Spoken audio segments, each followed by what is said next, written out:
आज जिनकी 184वीं जयंती है और महात्मा ज्योतिराव फुले जिन्होंने इस देश में स्त्री पुरुष सहजीवन का पहला आदर्श और अभी तक का आखिरी आदर्श है। अभी तक उनके जैसे, दोनों के जैसे कोई भी स्त्री पुरुष सहजीवन वाला आदर्श नहीं है और यह आदर्श बहुजन समाज से आया है, ओबीसी में से आया है। इसलिए हम लोगों को बहुत ध्यान देकर इन दोनों की लाइफ के बारे में देखना चाहिए।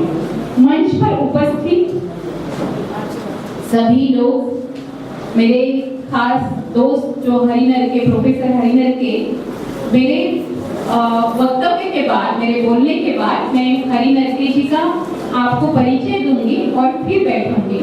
तो मंच पर उपस्थित सारे मान्यवर और आप सब भाई बहन, मैं आज जो बोल रही हूँ वो सावित्रीबाई के बारे में, क्योंकि मुझे 10 मिनट दिए गए हैं। सावित्रीबाई और ज्योतिबा के बारे में दो चीजें मुझे बहुत महत्वपूर्ण लगती है। और आप जो लोग, हम सभी लोग जो पिछड़े वर्ग से माने गए हैं, लेकिन हमारा कल्चर पिछड़ा नहीं था। हमारे में बाल विधवा प्रथा नहीं थी, हमारे में सती प्रथा नहीं थी, हमारे में उस तरीके से दहेज नहीं था, हमारे में एक दूसरे के प्रति और एक दूसरे के साथ काम करने की पद्धति थी। हम लोग प्रोडक्टिव कास्ट में से आते हैं, हम सब लोग उत्पादक हैं, पुनरुत्पादक हैं, हम खेती करते हैं, हम कारीगर हैं, हम अलग अलग व्यवसाय तंत्रज्ञान से जुड़े हुए हैं। उस तरीके की सिचुएशन 19वीं सदी में भी थी, 19th सेंचुरी में। लेकिन उस समय ब्राह्मणों के घर की विधवाएं, आप लोग सुन रहे हैं ना?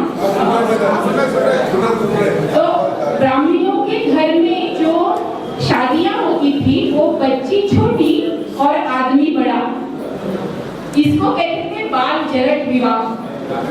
इस तरीके की जो शादियां होती थी उसमें 25-25 साल का अंतर था।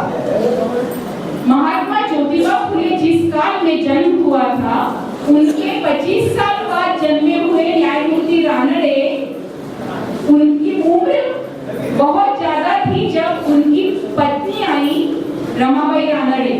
उस तरीके की सिचुएशन ज्योतिबा फुले के साथ नहीं थी। 9 साल की सावित्रीबाई और ज्योतिबा 13 साल के, यानी केवल 4 साल का अंतर था और इस तरीके के विवाह तब होते थे। लेकिन बाल जरट विवाह ओबीसी में नहीं था, दलितों में नहीं था। दोनों एक उम्र, हम उम्र के लोग थे, इसलिए दोनों दोस्त भी बन जाते थे। और ज्योतिबा और सावित्रीबाई ने अपनी पूरी जिंदगी में इस दोस्ती की मिसाल दी है, एक सहजीवन की मिसाल दी है। हम बोलते हैं कि सावित्रीबाई ने जिस तरीके का काम किया तो लोग बोल सकते थे कि वो पतिव्रता है, लेकिन हम फुले को कह सकते हैं कि वो पतिव्रता थे। उन्होंने जिस तरीके से सावित्रीबाई को सिखाया, आगे बढ़ाया, इतना ही नहीं तो सावित्रीबाई एक खुद मनुष्य है, उसकी खुद की विचार करने की ताकत है, ये मानते हुए सावित्रीबाई की कितनी सारी बातें उन्होंने मानी है। एक इंसिडेंट मैं आपको बताती हूँ। सावित्रीबाई और ज्योतिबा दोनों को अपत्य नहीं था, बच्चा नहीं था, तो उनके घर के लोगों ने तय किया कि ज्योतिबा की दूसरी शादी कर देनी है।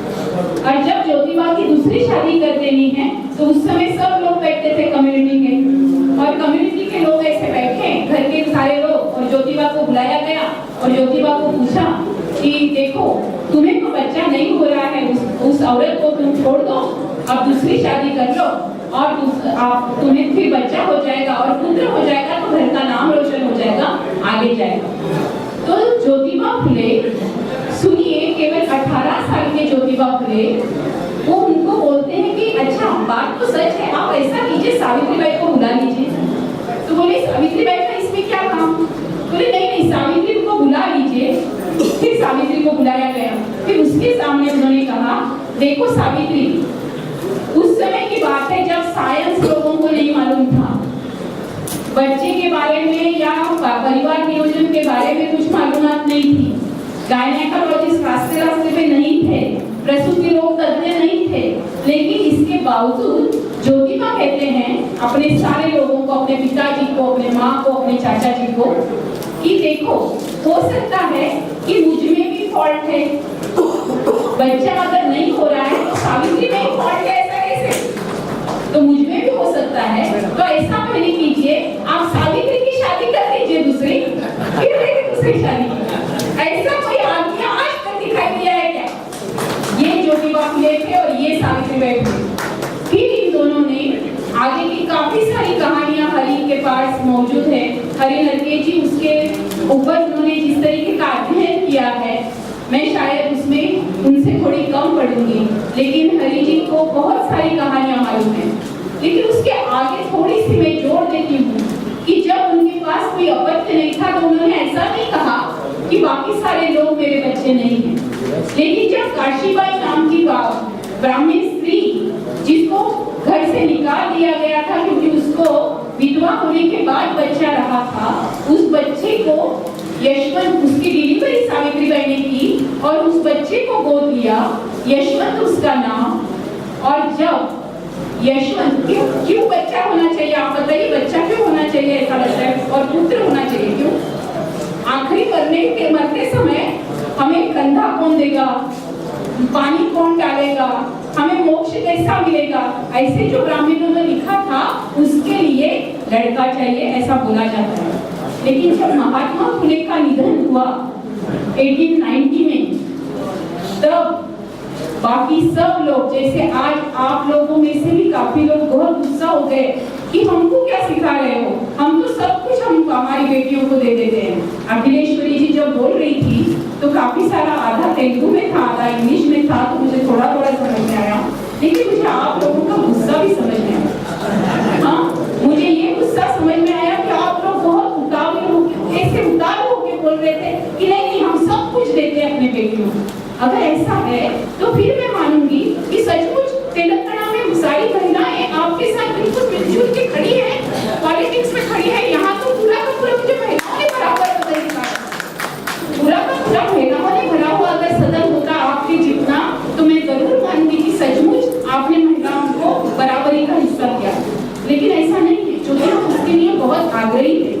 1890 में जब ज्योतिबा का देहांत हुआ तब लोगों ने यही बोला, बहुत उतारू हो गए, बोले ये जो यशवंत है वो ब्राह्मणी विधवा का बेटा, वो दत्तक लिया, वो कोई माली समाज का नहीं है, वो थोड़ी उनको उनके अंतिम संस्कार करेगा, वो नहीं करेगा अंतिम संस्कार। सब लोग बोले कि कौन करेगा, ज्योतिबा फुले को अग्नि कौन देगा? सावित्रीबाई उठकर खड़ी हुई, उन्होंने वो मटका पकड़ा और आगे निकली और उन्होंने अग्नि दिया।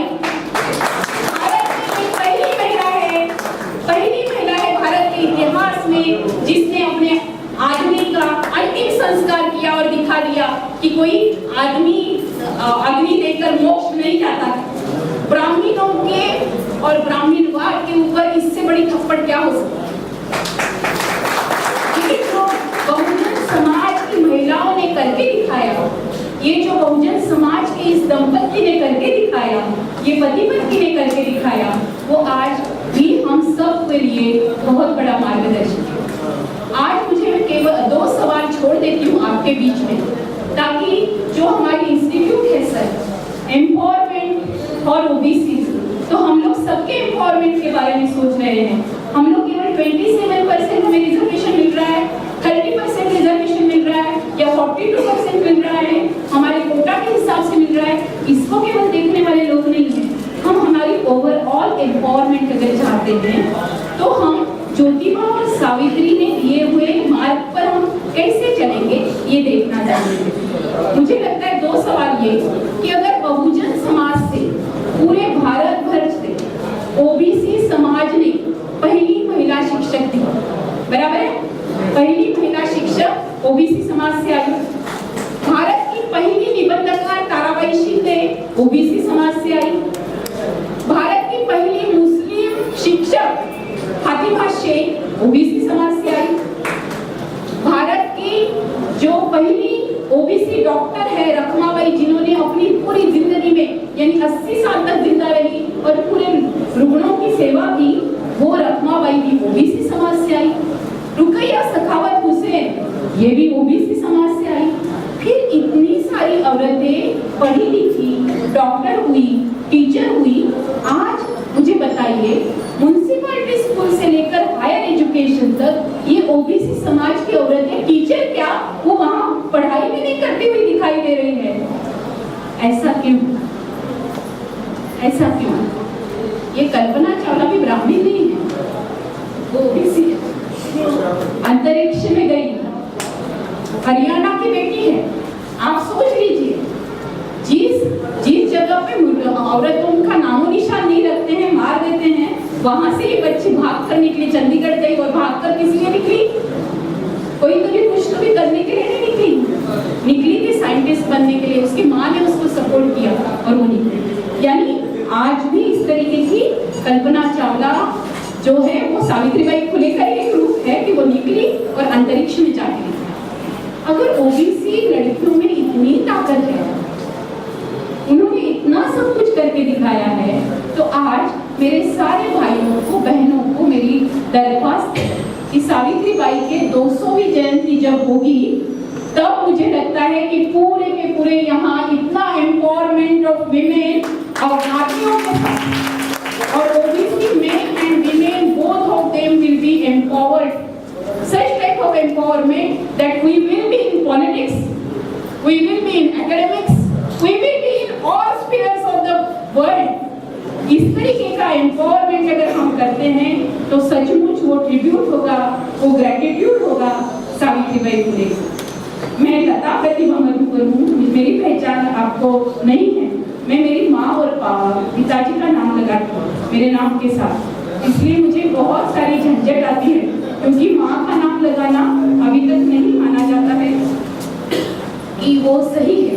हालांकि माँ हमें 9 महीने गोद में रखती हैं, उसको हमको संस्कारित करते हैं। हमारी संस्कृति भी वही थी कि पहले हम माँ का नाम लगाते थे।